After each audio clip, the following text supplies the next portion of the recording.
Okay, I'm going to start this video for the third time. Well, you don't know, but this is my third attempt. So let's start again. Where am I? Here. So day 18, you went to the store and you bought M pounds of chicken for $2 a pound. Write an expression to represent how much you paid. Well, you know you're going to pay $2, right? So here's my $2. And you're going to multiply that by the number of pounds that you bought.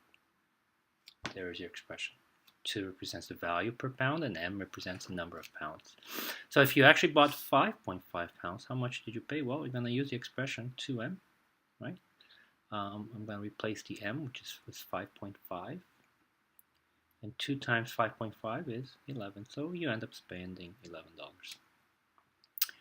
James sold cakes at a bake sale. One cake cost $9. Write an expression that could be used to determine how much money he would have made if he sold X cakes. So, well, the expression here is 9 times the number of cakes that he sold, and the number of cakes will be represented by X. So here's my expression, 9X. What happens if he sold 12 cakes? Well, I'm going to copy the expression, 9 times X, and in this case, I'm going to replace that X with 12, and 9 times 12 is 108. Okay, so I'm using this expression to find my the number or how much money he made. So let's say he sold 20 cakes. Well, it would be 9 times 20. I'm going to use that expression and replace the X with a 20. And 9 times 20 would be $180. So this expression could be used for any number of cakes that he sells. Okay, so let's go to the next part. Number sense. Explain how you can tell if a number is divisible by 8. A number is divisible by 8, okay, if the last 3 digits are divisible by 8. So let's take a number, well, like 24, 32, those, are divisible by 8, But let's say you had a bigger number, like 1,320. Is that divisible by 8? Well, take a look at the last 3 numbers. The last 3 numbers are divisible by 8, then the whole thing is divisible by 8. And in this case, 320 is divisible by 8. So let's just see if I can prove that. 8 goes into 1, no. 8 goes 13, yes. 1 time, subtract 5, 2 comes down. 8 goes into 52 6 times, which is 48. Subtract 12, borrow 12, 4, bring the 0 down. And 8 goes into 45 times. So there you go. So a number is divisible by 8 if the last 3 digits are also divisible by 8. Okay. Use the bars below to show how you would divide 3 by 11. Well, not too fond of those bars. So I'm going to draw my bars here. Here's one chocolate bar, second chocolate bar, and third chocolate bar. And they're all obviously the same bar. And divide that by third. I would cut this chocolate bar into 3 pieces. 1/3, 1/3, 1/3. I'm going to do the same with the other chocolate bars. Okay, cut them all into thirds. So, the answer to the question, well, this is how I would show it, right? These bars. And 3 divided by thirds would give you 1, 2, 3, 4, 5, 6, 7, 8, 9. So if I had 3 chocolate bars and I cut them into thirds, I'd have 9 little pieces. Below are the high temperatures, blah, blah, blah, blah, blah, or the temperatures from least to greatest. So it helps if you use a number line. You don't have to, but why not?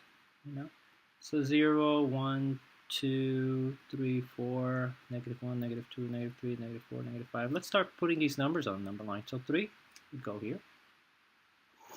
-1 would go right here. 0 would be right above this. -3 would be all the way here. 1, 2, 3, -3. -5 would be all the way on this side. And 2 would be here. So here are your numbers. Okay. And from least to greatest would be -5. -3, -1, 0, 2, and 3. Remember, the number on the right is always the bigger number. So the more right you go, the higher your value. And the more left you go, the lesser your value. Okay? Where's the football? Football is here. And Remember, we always start at the origin at 0, 0. So how do we get from 0, 0 all the way to the football?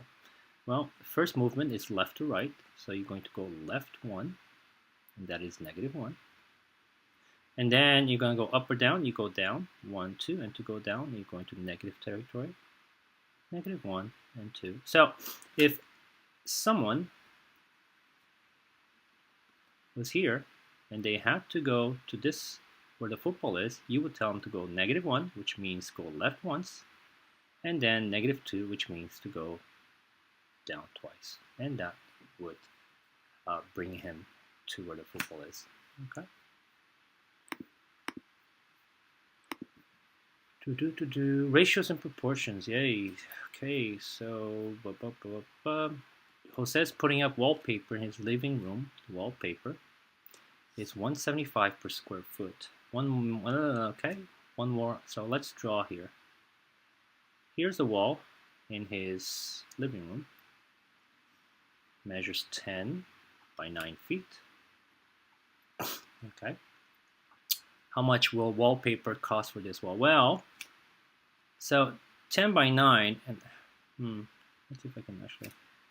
So this is his living room. 10 feet means 10 of these, and 9 feet. So I'll try. 2, 3, 4, 5, 6. I'm gonna draw more actually. 7, 8, 1, 2, 3, 4, 5, 6, 7, 8, 9, 10. So that's 10. I should have been 9. Okay. That's 9 going up, and then it should be 10 going up and down, right? 1, 2, 3, 4, 5, 6, 7, 8. 1, 2, 3, 4, 5, 6, 7, 8, and I'm going to draw 2 more here. 9, 10. 9, 10, I'm going to extend the line. So there's 10 going across and 9 going up. That's a 9 by 10. That's what he's. So 10 feet this way and 9 feet up. Okay. So it says here that each of these squares right here is $1.75. Okay. That's how much it costs.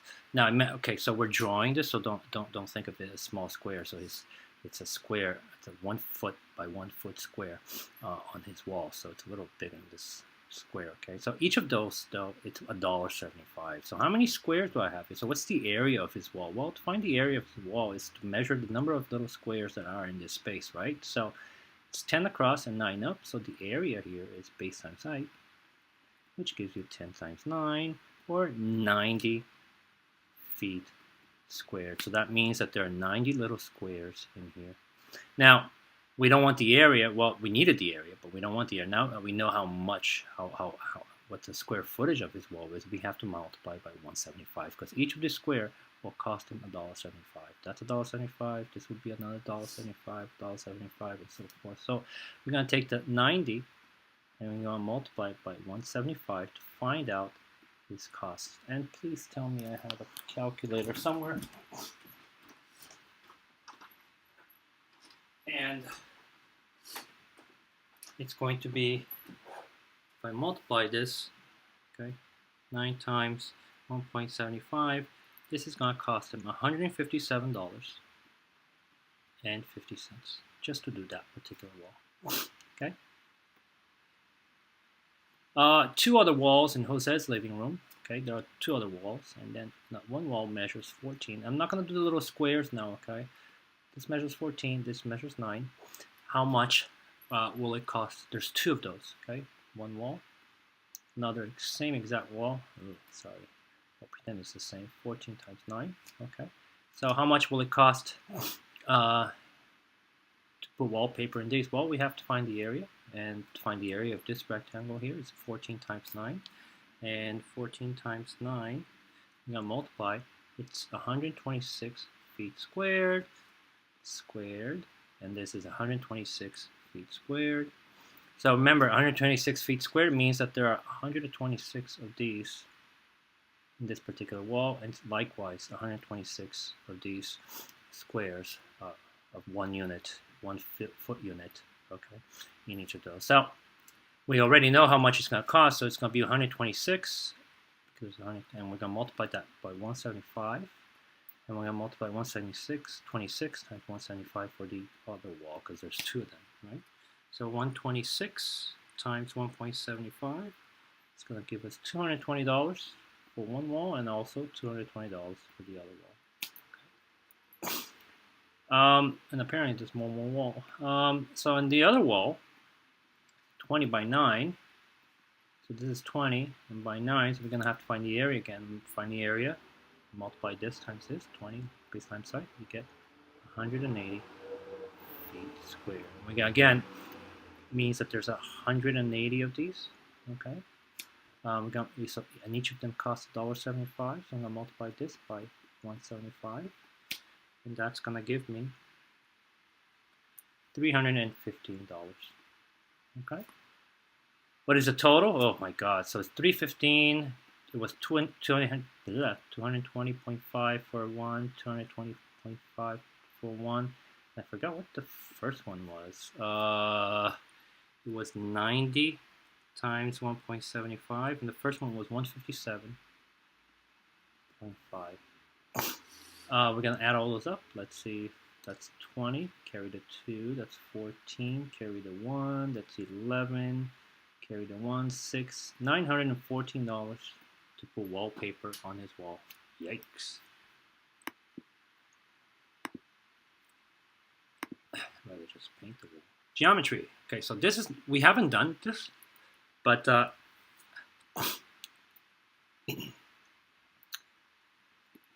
see if you, well, pretty sure you did volume last year. So here's a volume. Here's a volume. Here's a cube. Okay, so think of the Rubik's Cube that you guys play with. Okay, it's a cube, so all the sides, all these lengths are the same. And it says that the cube here is 5 3/4. So this is the height. The length here is 5 3/4, and the width here is 5 3/4. But instead of 5 3/4, I'm going to use 5.75. Okay, so I'm going to convert to 5.75. Volume. Volume is the length times width times height.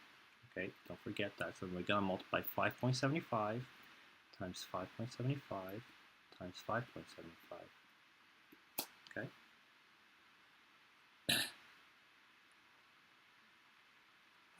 And I'm going to round this number.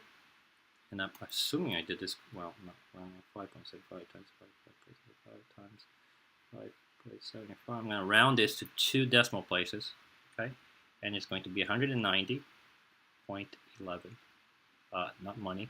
What's the inches? And volume is cube, okay? Okay. So that's that. Okay, so that's the volume. Volume. Now, volume is different. So imagine this is a box, right? And we have to fill it with little cubes inside. Okay, little cubes. Okay, like little dice, if you want to think about it. Okay, you would need 190 of them inside this box. Okay. What is the area of each side of? Well, here's your cube again. And if you think of a cube, a die, the Rubik's Cube, it has 6 sides, right? Top, bottom, back, front, back, left, and right. So it has 6 sides. In this case, a little bit easier because all the sides are the same. So this square, this face right here, okay, is the same thing as this one, same thing as this one, same thing as the one in the back, same thing as the one at the bottom, and the same thing at the right. Think of a Rubik's Cube, right? All the sides are the same. So because they're square, so this is 5.75. This is 5.75. So let's just focus on this one right here, right, the front. If I asked you to find the area of this particular face, okay, the area would be 5.75. So the area is just base times height, so 5.75 times 5.75, and that would give us 5.75 times 5.75, 33. And I'm going to round this to 2 decimal places to 0.6 inches squared. This is area. Now that's the area of one side. Now because we have 6, I'll multiply that by 6. There's 6 sides, right? So 33.06 times 6 is going to give us a total of 198.36 inches squared. Okay, so there's 6 sides to this cube, so that's why I multiplied by 6. What is the total surface area? Well, I just did that. So what is the total surface area is all the sides added up together. So it had 6 sides, right? So let me just see if I can go back.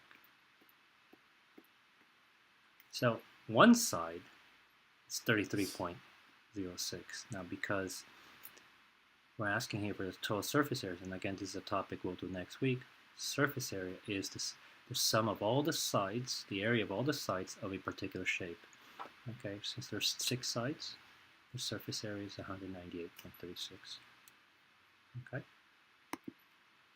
You want to have the gift professionally wrapped. The fee is 50 cents per square inch. Well, here we go. We have a total of 198.36 inches squared. So we're going to multiply that by 0.50. And that should get us how much it would cost us to gift wrap this particular cube. So 198.36, and then multiply that by 0.5, which is 50 cents. It should give you about 99.18.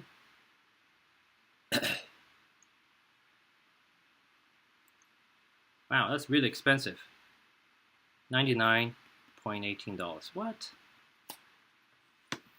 Unless I make something really. 5.75, 636 inches squared. Big box.